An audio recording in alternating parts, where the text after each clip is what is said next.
माता जी श्रीमती सोनिया गांधी जी, बड़े भाई श्री राहुल गांधी जी, मंच पर विराजमान सभी वरिष्ठ नेतागण, सभी कांग्रेस के महासचिव, इंचार्ज सचिव, पीसीसी के अध्यक्ष, माननीय मुख्यमंत्री जी, सबका इस सभा में आज बहुत बहुत स्वागत। और मेरे प्यारे कार्यकर्ता भाइयों और बहनों, दिल्ली की हवा में आप सबका स्वागत। खास तौर से मेरे यूपी के जो भाई बहन हैं, आपने बहुत मेहनत की है, आपको बहुत बहुत स्वागत। कोहरे में आप आज सुबह सुबह ठंड में निकले, मैंने आपके वीडियो देखे, आपकी फोटो देखी, इसके लिए बहुत बहुत धन्यवाद। जरा एक बार जोर से, इतनी जोर से नारा लगाइए कि यहां से गूंजता हुआ प्रधानमंत्री निवास तक जाए, वोट चोर, वोट चोर, वोट चोर।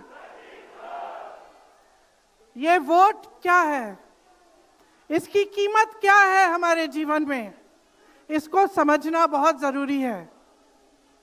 बहुत समय पहले जब आजादी की लड़ाई शुरू हो रही थी और नेहरू जी जगह जगह जाते थे लोगों से मिलने के लिए, तो एक नारा गूंजता था। जब वो पहुंचते थे तो देश की जनता भारत माता की जय जयकार करती थी। उस समय नेहरू जी ने इस बात का उल्लेख किया कि भारत माता क्या है। उन्होंने कहा कि भारत की प्राकृतिक संपत्ति, भारत की नदियां, भारत के पहाड़, भारत के खेत तो भारत माता है ही, लेकिन भारत की जनता, भारत का एक एक बेटा, एक एक बेटी, जो इस धरती का पुत्र है, जो इस धरती की पुत्री है, वे सब भारत माता के अंश हैं। वे सब एक तरह से भारत माता ही हैं। और इसी सोच, इसी भावना ने हमारे संविधान को बनाया। इसी भावना ने आप सबको एक एक वोट दिया, जिससे आपका सबसे बड़ा अधिकार सरकार को चुनने का, सरकार को गिराने का आपको मिले। इसी सोच ने, इसी भावना ने इस तरह की संस्थाएं बनाई कि लोकतंत्र को मजबूत रखें। कैसी संस्थाएं थी ये? न्यायपालिका, मीडिया, संसद, ये राजनीतिक दल जिसका हम भाग हैं, विपक्षी दल, सत्ता पक्ष के जो नेता हैं वो, चुनाव आयोग, ये सब जनता के हित की रक्षा के लिए बनाए गए। इसीलिए जब आज हम देखते हैं कि इन सब संस्थाओं को कुचला जा रहा है, तो एक एक भारतवासी को उठना चाहिए, जागना चाहिए और ये समझना चाहिए कि जो वार हो रहा है वो सिर्फ इन संस्थाओं पर नहीं, लेकिन हम सब पर, आप सब पर, एक एक देश के पुत्र पर, एक एक देश की पुत्री पर वार हो रहा है। और इसे समझना बहुत ज्यादा जरूरी है। आज न्यायपालिका दबाव में है। सारी मीडिया, मेरे भाई बहन मीडिया के जो यहां खड़े हैं, बेचारे मजबूर हैं। सारी मीडिया या अडानी जी की है या अंबानी जी की है। आज परिस्थितियां ये है कि पिछले आम चुनाव में मुख्यमंत्रियों को जेल में डाला गया, कांग्रेस पार्टी का बैंक अकाउंट बंद कर दिया गया, भ्रष्टाचार के नाम पे तरह तरह के इल्जाम लगाए गए जिसका कोई प्रमाण नहीं है। ईडी भेजी, इनकम टैक्स भेजा, सीबीआई भेजी, और जैसे जैसे जिनका दिल कमजोर था, जो सह नहीं पाए, वो उनकी पार्टी में शामिल हो गए, वैसे वैसे इनकी वॉशिंग मशीन उनको धोकर उनको पाक बनाती रही। आज संसद को देखिए, मुश्किल से एक सत्र में एक दो बहस होती हैं। और जब हमने कहा, राहुल जी ने मुद्दा उठाया, खड़गे जी ने मुद्दा उठाया कि हमें बहस करनी है चुनाव पे, एसआईआर पे, जिस तरह से वोट चोरी हो रही है उस पे, तो घबरा गए, मानी नहीं बात। अंत में जाकर कैसे माने कि हम वंदे मातरम पर भी चर्चा करेंगे। तो हम संसद में ये बहस करते रहे कि राष्ट्रगीत किसका है, राष्ट्रगीत कैसे बना, राष्ट्रगीत क्यों बना, और जो बड़ी बड़ी समस्याएं हैं जिससे आप जूझ रहे हो, बेरोजगारी, महंगाई, पेपर लीक, उसके बारे में चर्चा करने की हिम्मत नहीं है। हिम्मत क्यों नहीं है? क्योंकि अगर इनको एक असली चुनाव लड़ना पड़े, मैं चुनौती देती हूं, एक सही चुनाव लड़ लें, बैलेट पे लड़ लें, तो ये खुद जानते हैं कि कभी नहीं जीत पाएंगे। आज आपको मायूस होने की जरूरत नहीं है कि बिहार का चुनाव हार गए, क्योंकि पूरा देश देख रहा है कि ये चोरी से जीतते हैं। राहुल जी ने प्रेस कॉन्फ्रेंस की, पहले हरियाणा की बात बताई, महाराष्ट्र की बात बताई, कर्नाटक की बात बताई, बिहार में एसआईआर करके 65 लाख वोट काट दिए गए। और अगर ये सारे प्रमाण आप अलग कर दें तो एक साफ और साधारण बात सामने आती है।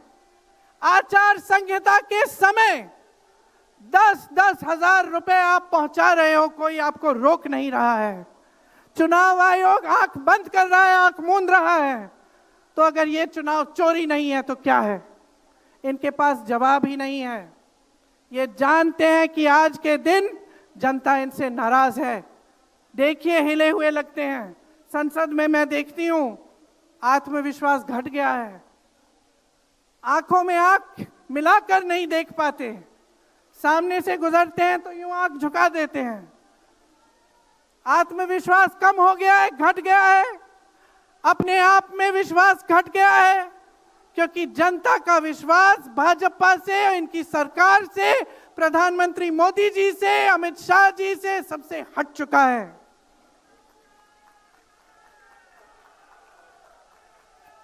आज इनको चुनाव आयोग की जरूरत है। चुनाव आयोग के बिना ये चुनाव नहीं जीत सकते। और याद रखिए, चुनाव आयोग के जो मुख्य 3 अधिकारी हैं, उनके नाम आप याद रखिए, कभी मत भूलिए इनके नाम, क्योंकि ये आज हमारे लोकतंत्र पर वार कर रहे हैं। इतिहास में कभी ऐसा नहीं हुआ कि पूरा विपक्ष कह रहा है कि हमें विश्वास नहीं है चुनाव आयोग में, इन चुनाव में हमारा विश्वास नहीं है, ये चुनाव ठीक ढंग से नहीं किए जा रहे हैं।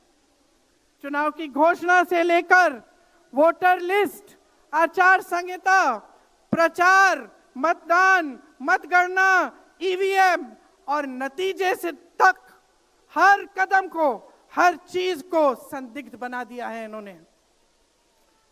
इनके साथ साथ सारी संस्थाएं इनके सामने झुक गई हैं, सरकार के सामने झुक गई हैं, इनको झुकाया गया है। राहुल गांधी जी ने बिहार चुनाव में लंबी यात्रा की एसआईआर के खिलाफ। क्यों की? क्योंकि एसआईआर में ये वोट काटकर चुनाव का नतीजा अपने पक्ष में करना चाह रहे थे। अब यूपी में शुरू हो गया है, 3 करोड़ नाम काटे गए हैं यूपी में। कितना योग्य है ये चुनाव आयोग भाजपा के लिए?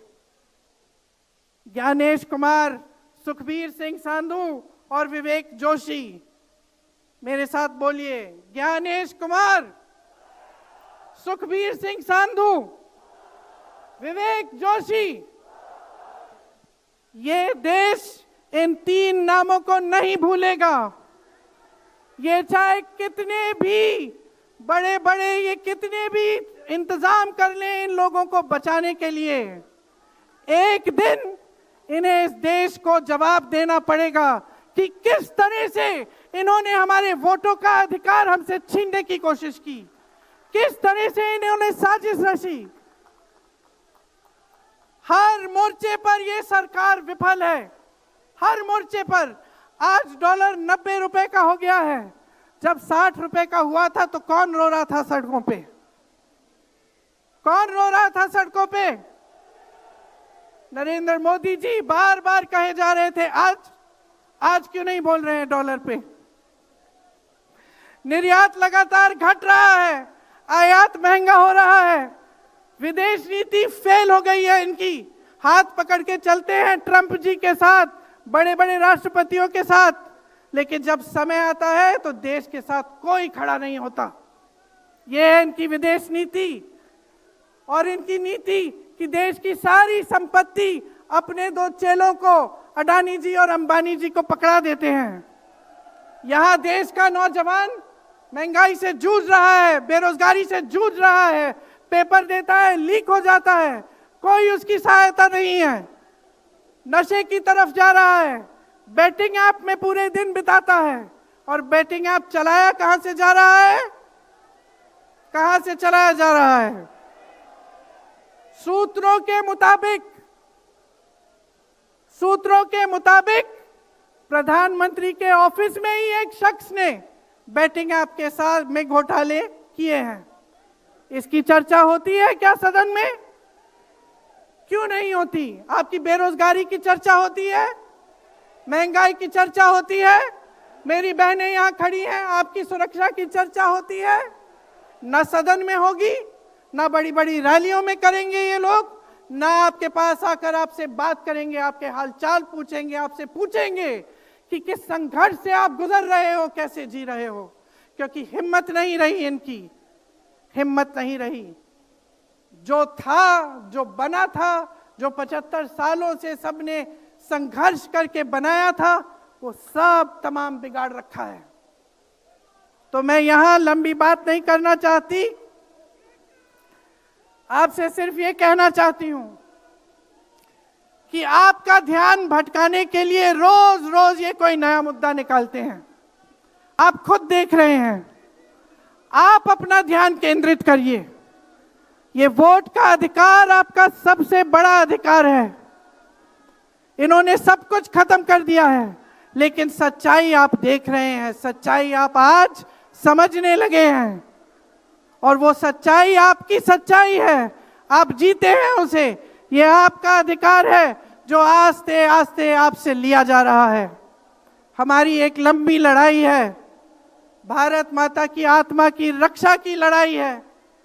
राहुल जी 8000 किलोमीटर की यात्रा करके आए हैं, देश भर में पहले पैदल चले, फिर यात्रा की इन्होंने किस लिए? न्याय के लिए, देश की एकता के लिए।